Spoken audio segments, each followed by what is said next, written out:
नमस्कार दोस्तों, फिर से एक नए वीडियो में आपका स्वागत है।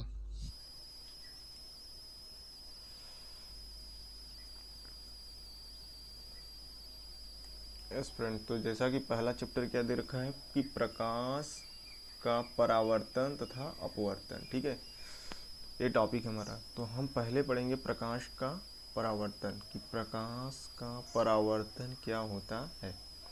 तो जैसे इसमें दे रखा है कि पहले प्रकाश क्या होता है, प्रकाश के बारे में पहले हम जानेंगे डिफिनेशन। तो प्रकाश क्या है? प्रकाश एक प्रकार की ऊर्जा है। प्रकाश वह ऊर्जा है जिसके द्वारा हम वस्तुओं को देख सकते हैं।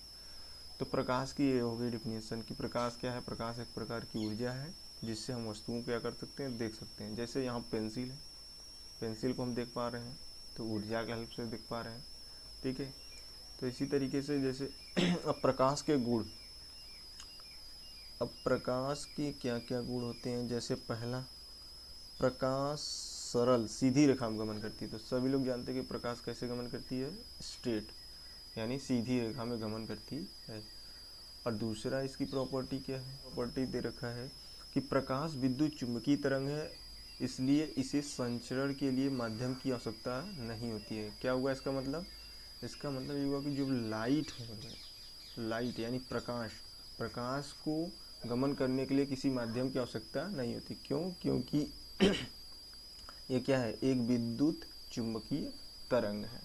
ठीक है, तीसरा पॉइंट दे रखा है कि प्रकाश अपारदर्शी वस्तुओं की तीक्ष्ण छाया बनाता है। ये कह रहा है कि जब कोई अपारदर्शी, अपारदर्शी मतलब इस बगल से उस बगल ना दिखे, तो इस पर जब लाइट पड़ेगा तो क्या करेगा, इधर इसका इमेज बनेगा। ठीक है, जब कोई अपारदर्शी वस्तु होंगी तो उसका क्या बनेगा, छाया बनेगा। और चौथा पॉइंट दे रखा है कि प्रकाश की चाल निर्वात में कितना होता है, 3 × 10⁸ मीटर पर सेकेंड होता है।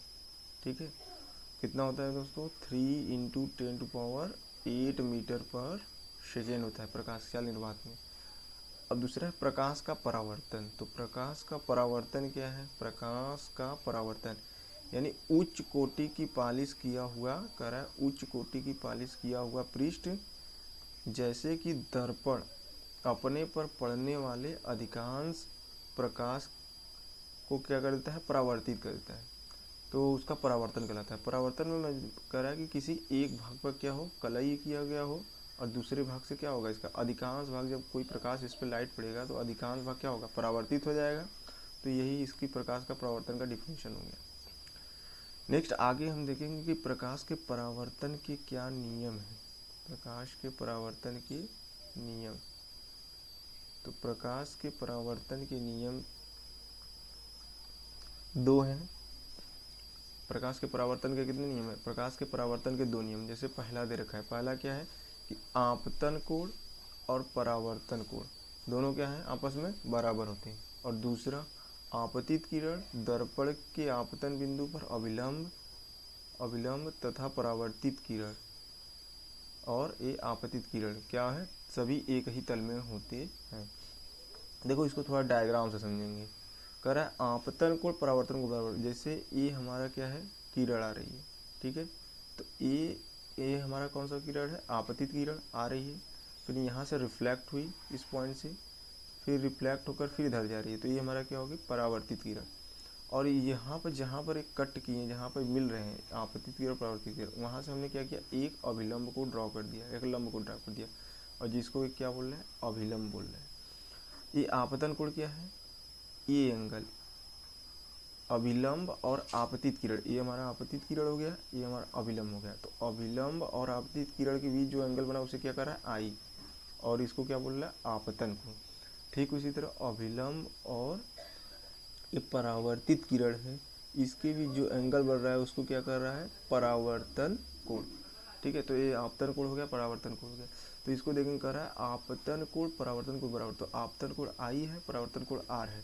तो इसका मतलब कि पहला नियम कर रहा है कि कोण आई बराबर कोण आर के, यानी आपतन कोण परावर्तन कोण क्या है, आपस में बराबर है। ठीक है, दूसरा नियम दे रखा है कि आपतित किरण, तो ये आपतित किरण हो गई।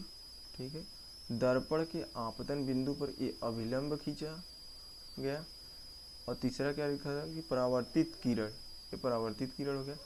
तीनों एक ही तल में, देखो ये तीनों एक ही तल में मिल रहे हैं कि नहीं, इस पॉइंट पर तीनों एक ही तल में मिल रहे हैं, तो ये हो गया इसका। अब नेक्स्ट हम आगे बात, तो प्रतिबिंब जानना है। तो प्रतिबिंब देखो, प्रतिबिंब क्या होते हैं। प्रतिबिंब की डिफिनेशन, प्रतिबिंब कह रहा है कि प्रतिबिंब वहाँ बनता है जिस बिंदु पर कम से कम दो परावर्तित किरणें प्रतिच्छेदित करती हूँ या प्रतिच्छेदित करती हुई प्रतीत होती हूँ। जैसे ऐसे, अगर दो लाइट है, एक ऐसे गया एक ऐसे, तो यहाँ क्या बनेगा, इनका इमेज बनेगा। या ऐसा भी हो सकता है कि वो मिलती हुई प्रतीत हों, ठीक है। कैसे, आगे हम लोग देखेंगे। जैसे इनकी दो स्थितियाँ हो गई, दो टाइप की प्रतिबिंब बन गई। एक प्रतिबिंब हमारा क्या है यहाँ पर, वास्तविक प्रतिबिंब, और दूसरा आभासी प्रतिबिंब। तो आभासी वास्तविक प्रतिबिंब क्या होता है, यह तब बनता है जब प्रकाश की किरणें वास्तव में प्रतिच्छेदित करती हैं। वास्तव में का मतलब कि वो सच में मिलेंगी, ये ऐसे, ठीक है, वो मिलती हुई प्रतीत नहीं होंगी बल्कि सच में कटेंगी। और इसे पर्दे पर कर रखा है, प्राप्त किया जा सकता है। यानी जो वास्तविक प्रतिबिंब होता है वो उसको पर्दे पर प्राप्त किया जा सकता है। और वास्तविक प्रतिबिंब उल्टा होता है। सभी लोग जानते हैं कि क्या होता है, वास्तविक प्रतिबिंब उल्टा होता है और इसको पर्दे पर लिया जा सकता है। तो इसके ये 3 पॉइंट हो गए। आभासी प्रतिबिंब क्या है, यह तब बनता है जब प्रकाश की किरणें प्रतिच्छेदित होती हुई प्रतीत होती हैं। जैसे मान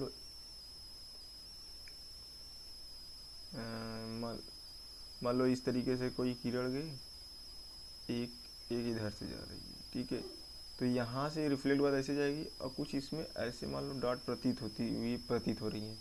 तो यहाँ पर ये ऐसे मतलब रियल में नहीं मिलेंगे ये सब, बल्कि कैसे होंगे, प्रतीत हुई प्रतीत आएगी, प्रतीत होती हुई मिलेंगी।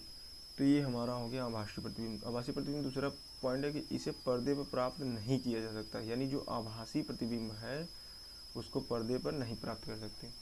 तीसरा पॉइंट दे रखा है कि आभासी प्रतिबिंब सीधा बनता है। जब भी आभासी प्रतिबिंब होगा क्या होगा, सीधा होगा।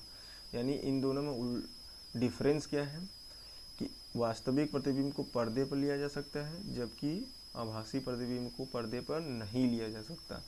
इसमें प्रतिबिंब कैसा होता है, उल्टा होता है, और इसमें प्रतिबिंब सीधा होता है। नेक्स्ट आगे देखेंगे समतल दर्पण के बारे में। समतल दर्पण द्वारा बना प्रतिबिंब, देखो समतल दर्पण द्वारा, जैसे ये हमारा क्या है, ए बी, देखो बी और बी डैश, ये बी और बी डैश एक रेफरेंस लाइन ले लिए है और ये हमारा समतल दर्पण है जो ये देख रहे हो यहाँ से यहाँ तक, ये हमारा समतल दर्पण हो गया। अब ए बी क्या है, एक ऑब्जेक्ट है, ठीक है, ए बी क्या है, एक ऑब्जेक्ट है। अब यहाँ से क्या चल रही है, किरण चल रही है, ठीक है। तो होगा क्या कि पहले लाइट ऐसे चलेगी, फिर उसके बाद यहाँ रिफ्लेक्ट होगी, रिफ्लेक्ट होने के बाद फिर पुनः उसी रास्ते से क्या हो जाएगी, वापस हो जाएगी।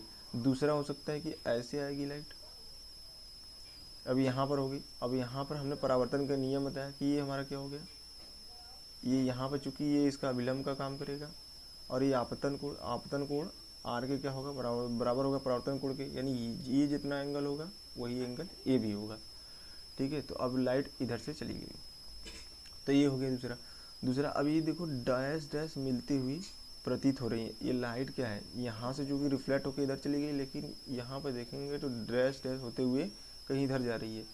और यहाँ पर जो ये लाइट गई है इसको भी अगर डॉट डॉट से बढ़ाएं तो कुछ ऐसे जाके मिलेगी, कट करेगी। यानी ये एक्चुअल में नहीं मिलने बल्कि मिलते हुए प्रतीत हो रहे हैं। तो यहाँ पर कौन सा प्रतिबिंब बनेगा, आभासी प्रतिबिंब बनेगा, क्योंकि ये मिलती हुई प्रतीत हो रही है। तो यहाँ पर ए और बी डैश क्या है, प्रतिबिंब है, किस टाइप का, आभासी। और आभासी प्रतिबिंब कैसा होता है, सीधा, तो सीधा होता है। तो इसमें यही कुछ पॉइंट दे रखे हैं कि समतल द्वारा कैसे क्या प्रतिबिंब बनता है। और ये यू क्या है, यू हमारा समतल दर्पण के जो पोल हैं या समतल दर्पण से ऑब्जेक्ट की दूरी है। और ये भी क्या है, समतल दर्पण से जो प्रतिबिंब बन रहा है उसकी दूरी। इसमें कुछ पॉइंट दे रखे हैं, जैसे आभासी एवं सीधा होता है। तो आभासी तो है ही क्योंकि मिलती हुई प्रतीत हो रहा है, और दूसरी चीज़ सीधा भी है, ठीक है।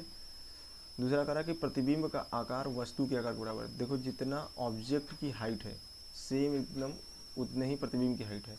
तो यहाँ पर इसका मतलब कि जो प्रतिबिंब का आकार है वो वस्तु के आकार के ही बराबर होता है, वस्तु के ही आकार के क्या होता है, बराबर होता है। नेक्स्ट पॉइंट अगला है कि तीसरा करा कि प्रतिबिंब दर्पण के उतने ही पीछे बनता है जितनी वस्तु दर्पण से दूरी पर होता है। देखो यहाँ से जो डिस्टेंस है इस ऑब्जेक्ट की, इमेज का, प्रतिबिंब का भी देखोगे तो सेम उतना ही दूरी पर है। तो ये तीसरा पॉइंट करा है। अब प्रतिबिंब पार्श्व प्रतीत होता है, यानी जो प्रतिबिंब है इसमें वस्तु का दायां भाग प्रतीत होता है और बायां भाग दायां। इसका कहने का मतलब ये है कि जब कभी जैसे किसी मिरर के सामने जब आप खड़े होगे तो आपका बायां इसके दायां में दिखेगा और आपका दायां इसके बायां में दिखेगा। ये होता है पार्श्व का मतलब। तो ये पार्श्व परिवर्तन हो गया, ठीक है।